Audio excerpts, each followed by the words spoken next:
V tem videu bo tiču o tem, kako strateško zastavimo breakout sobe na Zoom srečanjih oziroma na Zoom e-delavnicah in pa tudi, kako jih tehnično upravljamo, predvsem pa to, kako jih lahko vadimo sami, ne da bi rabili imeti celo skupino ljudi ob sebi. Breakout sobe so eno zelo super orodje, ki je lahko uporabno na različnih tipih e-delavnic, na različnih tipih skupinskih srečanj.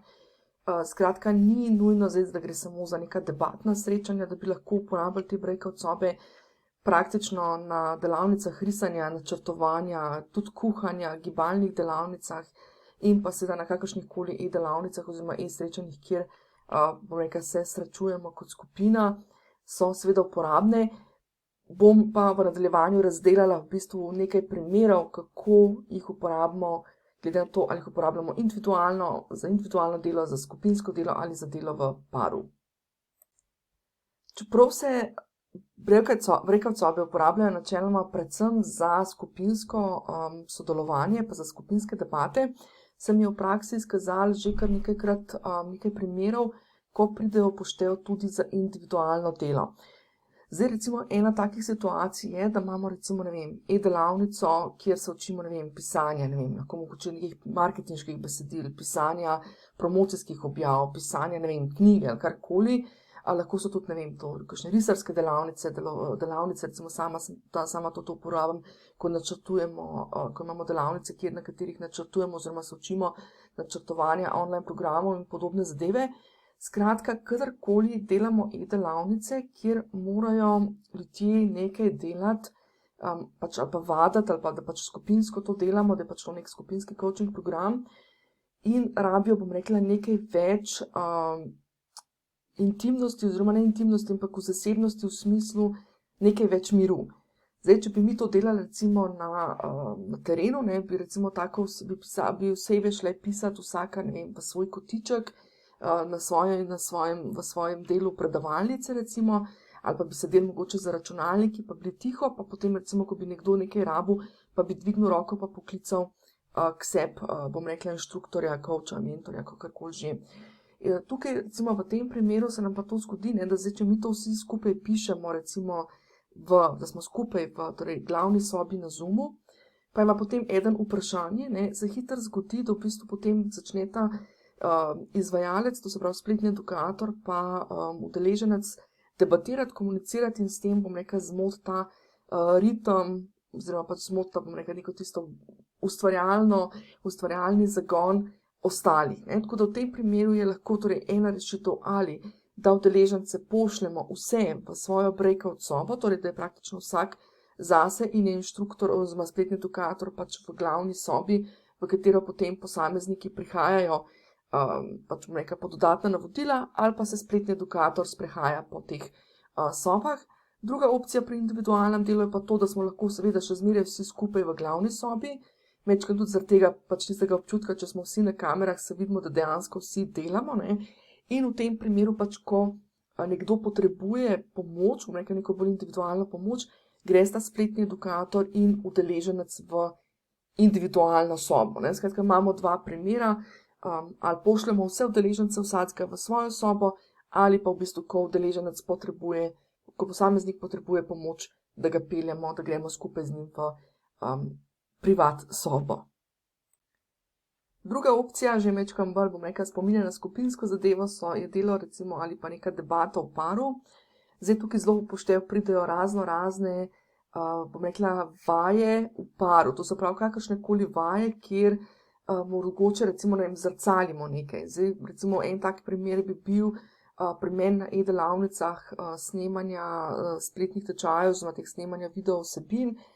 Dam recimo udeležence v par v sobo in v bistvu oseba na drugi strani vodi drugo osebo do očesnega stika, vadita oziroma se vadita, v bistvu druga oseba daje prvi osebi feedback oziroma povratno sporočilo, ali gleda v primerno točko ali primerno pozicioniranje in tako naprej. Skratka, dobesedno gre za princip zrcaljenja.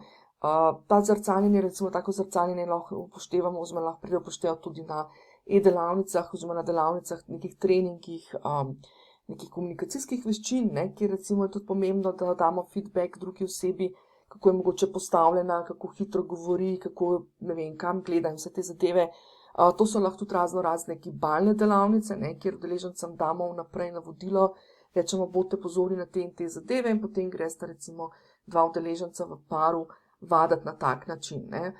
Razne, bom rekel, ne vem, kakšna face yoga, to pravi, da yoga obraza in vse te zadeve, kjer to se pravi je potrebno, bom rekel, neke vrste zrcalo. Delo v paru oziroma bom rekel, te variante v paru so tudi super variante, kadar delamo hitre zmenke oziroma ne mislim zdaj hitre zmenke kot hitre zmenke, ampak kjer uporabimo tehniko hitrih zmenkov za, bom rekla, neke mogoče, ne vem, mreženske zadeve, ne, ali pa za recimo, ne vem, debate na hitro ali kaj takega, ne, lahko tudi naredimo, da so recimo ljudje v parih.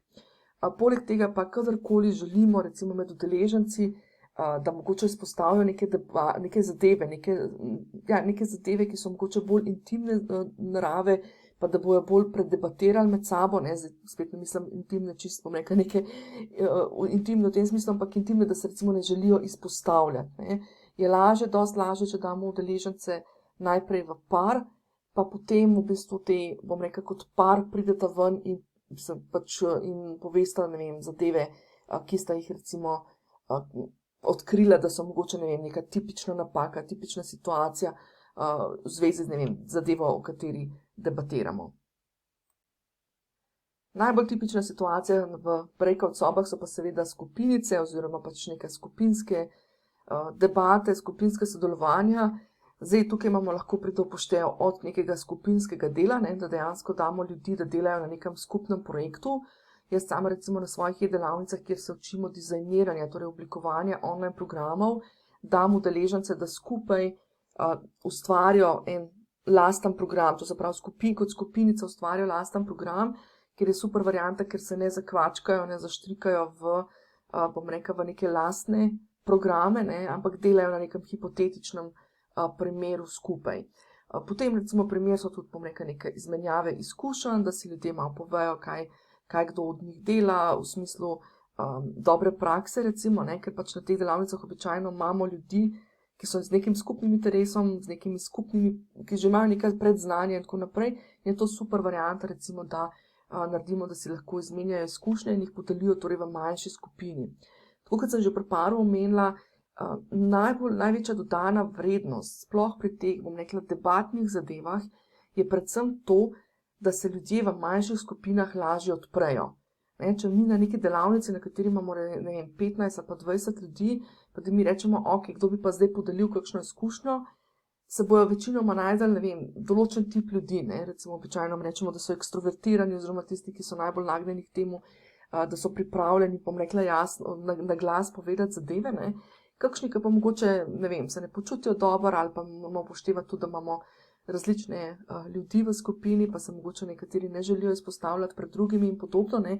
Takrat pridejo pa zelo upoštev te variante, kjer lahko v manjših skupinah dosežemo več te anonimnosti oziroma več te intimnosti, ker se lažje odprejo, anonimizirajo se zadeve, ne, ker ko skupina pride ven in poroča, ne rečemo, Maruša ali pa ta oseba je rekla to pa to, ampak dejansko pridemo z nekimi skupnimi predlogi, z nekimi skupnimi oblikovanimi idejami in rešitvami.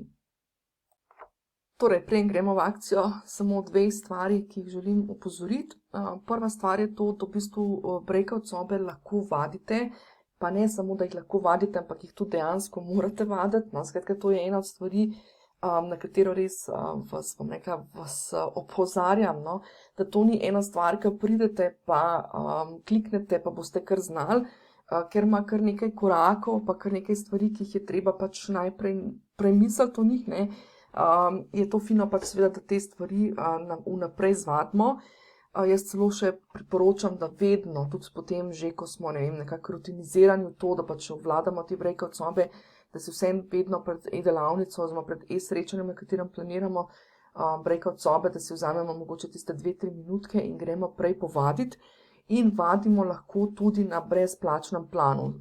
Zato sem tudi osvetlila tukaj, torej basic plan oziroma tako imenovan brezplačen plan.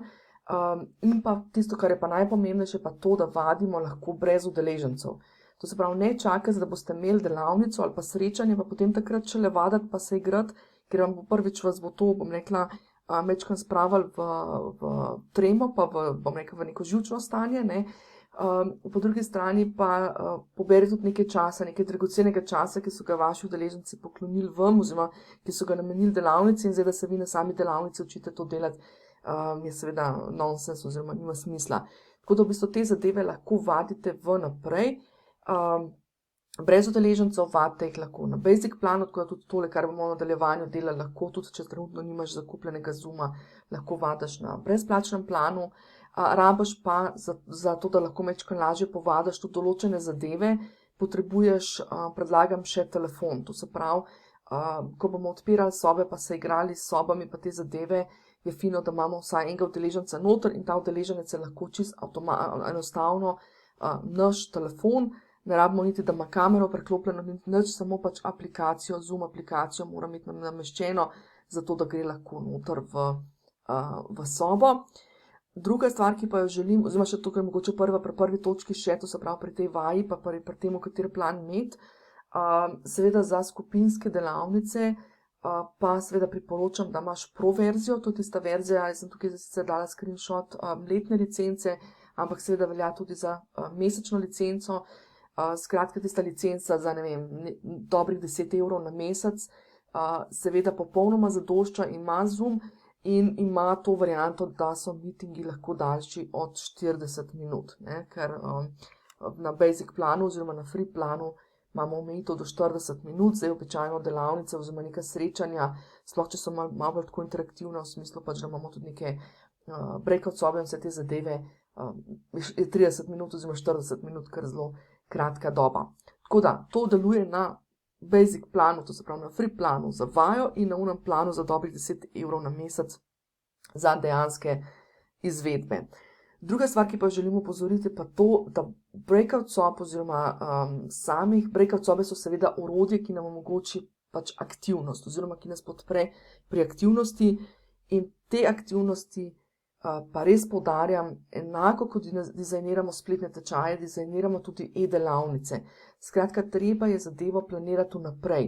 Ni stvar tako kot na terenu, da mogoče, ne vem, ste v predavalnici, pa se zmislite pa rečete, ok, zdaj bomo imeli pa, ne vem, 10 minut eno vajo, da pete tamle v en kotiček, pa se boste usedeli pa podebatirali, ne. Tukaj je fino sploh na začetku, ko prvič začnemo te delavnice delati. Jaz sem tudi v nadaljevanju v tistem praktičnem delu, ki je na voljo v spletnem hubu, bom prikazala, bom opozorila tudi na te zadeve, kaj je tisto, kar je v bistvu najbolj enostaven način, najbolj enostaven začetek za te prve delavnice, ko uvajamo tak način dela. Ampak tisto, kar želim res podati, je to sploh, ko smo na začetnikih, sploh, ko se šele lotevamo teh breakout sob, uporabe breakout sob, dajmo res to splanirati vnaprej. Uvod v dizajniranje online programov imate na voljo tudi v tistem brezplačnem e-tečaju, kako učinkovito dizajnirati oziroma kako učinkovito kreirati spletne tečaje, kako učinkovito naredimo spletni tečaj, in pa tudi v e-priročniku spletni tečaj od A do Ž, na voljo tudi brezplačno, če slučajno tole gledaš v video vodiču na YouTubeu. Skratka, podrobneje o dizajniranju, torej o oblikovanju in pripravi e-delavnic, imamo pa tudi znotraj spletnega huba v 6. modulu e-tečaja spletni edukator. Tako da tam pa predlagam, da si mogoče preden se lotaš sploh, bom rekla, dizajniranja, oblikovanja ene take e-delavnice, da si pogledaš mogoče še tisti del. Gremo torej v akcijo, pogledali si bomo 3 stvari oziroma šli bomo čez cel proces, ki si ga bomo pogledali iz 3 vidikov. In sicer tako iz strateške priprave na breakout sobe, to se pravi, kaj je tisto, o čemer moramo razmisliti vnaprej, zato da bodo te naše breakout sobe oziroma te naše aktivnosti, ki jih podpremo z breakout sobami, dejansko učinkovite. Potem si bomo pogledali, kako se pripravimo, da breakout sobe lahko vadimo sami, to se pravi celoten postopek, skozi katerega gremo, delamo na ta način, da ga bomo neposredno vadili, in to se pravi, se bomo tudi naučili, kako to potreniramo, preden gremo sploh na delavnico. In pa seveda pogledamo, kot tretjo stvar, pogledamo celotni postopek upravljanja oziroma celoten proces tudi z tehničnega vidika. Kot običajno, video vodič je zastavljen praktično, narejen je tako, da lahko vadiš in delaš sproti z mano. In pa na tej točki samo še toliko, da spomnim, da če gledaš tale video vodič v spletni učilnici spletnega huba, da lahko video pač predvajaš tudi izven spletne učilnice, tako da zadeve lahko delaš skupaj z mano, samo klikneš na tistile mini player, kot je prikazano tudi na tejle sličici.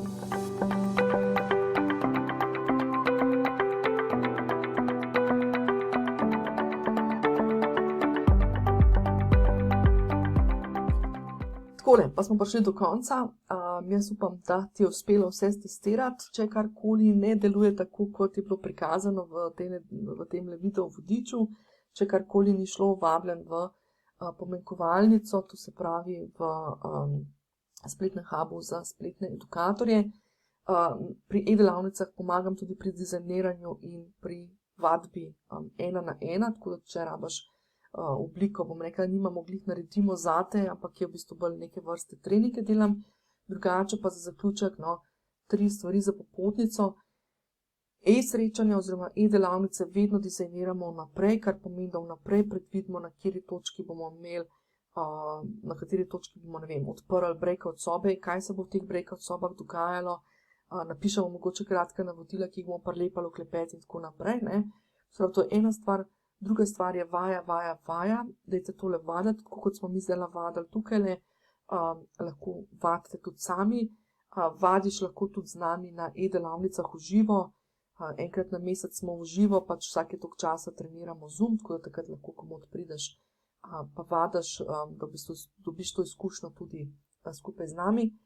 In pa tretja točka, drzni oziroma upaj si vedno več. Ne? Če je ta prvič bolj varna varianta, tisto, kar sem danes prikazala v tem video vodiču, ne bo naslednjič mogoče naslednja stopnja to, da bojo mogoče prehajali med sobami, ne? Ali pa da boš mogoče vmes premešal skupine. Ne? Danes smo rekli, najlažja varianta je, da skupina ves čas ostane enaka, ker je to najlažje zate. Ni pa nujno dobro oziroma koristno za sam potek delavnice. In pač bom rekla, tukaj vedno počasi, postopoma si drzni več, dodaje nove stvari, spreminja in tako naprej. In potem zadeve padejo, bom rekla, pridejo v kri in so samo še stvar, bom rekla, kratke vaje pred samo delavnico. Takole, to je bil en kratek uvod v to, kaj se v spletnem hubu za spletne edukatorje dogaja ta teden.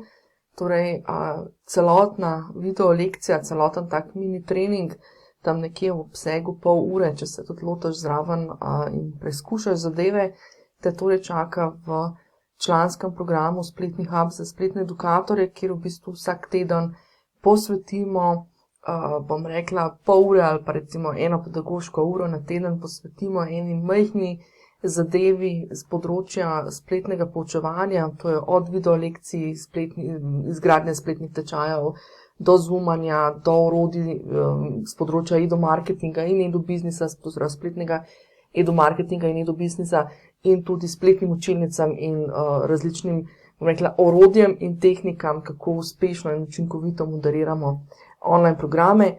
Poleg tega imaš v spletnem hubu za spletne edukatorje dostop pa tudi do celotnega spletnega tečaja, spletni edukator, ki pa v bistvu predstavlja osnovo za vse tiste, ki želite se naučiti izgrajevati spletne tečaje čisto od ideje do izvedbe, oziroma za tiste, ki jih že izgrajujete, da lahko majčkeno pobrskate, kako jih si še olajšate svoje delo oziroma kako še izboljšate oziroma naredite spletne tečaje bolj učinkovite. Tako da, celoten video trening torej na voljo v spletnem hubu za spletne edukatorje.